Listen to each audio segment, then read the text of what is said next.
ধরবা না।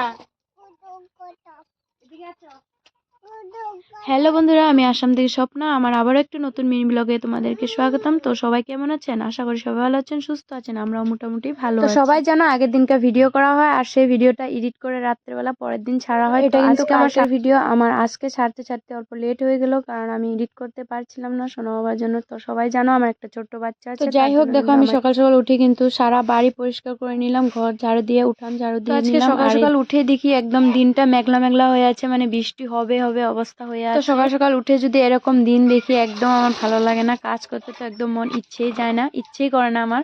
তো যাই হোক, করতে তো হবে। তারপরে দেখো উঠান ঝাড়ু দিয়ে ঝাড়ুটা আমি ধুয়ে নিলাম, আর সারা বাড়িতে জল ছড়া দিয়ে নিলাম। সকালে যদি সূর্য ওঠার আগে উঠা হয় তাহলে কিন্তু গোবর ছড়া দেওয়া হয়, আর যদি সূর্য উঠে যায় তাহলে কিন্তু গোবর ছড়া দেওয়াটা চলে না। তার জন্য কিন্তু আমি জল ছড়া দিয়ে নেই।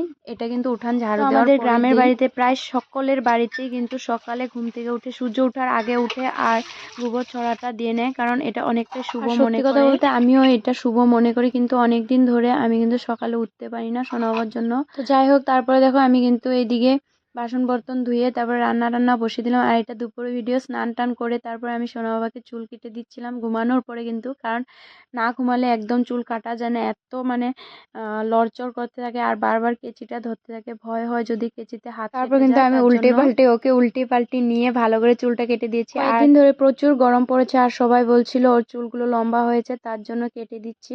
কারণ অন্য কোথাও চুল কাটতে গেলে ও লড়চড় অনেকটাই করবে, হয়তো কাটা যাবে না, তার জন্য আমি কেটে দিই।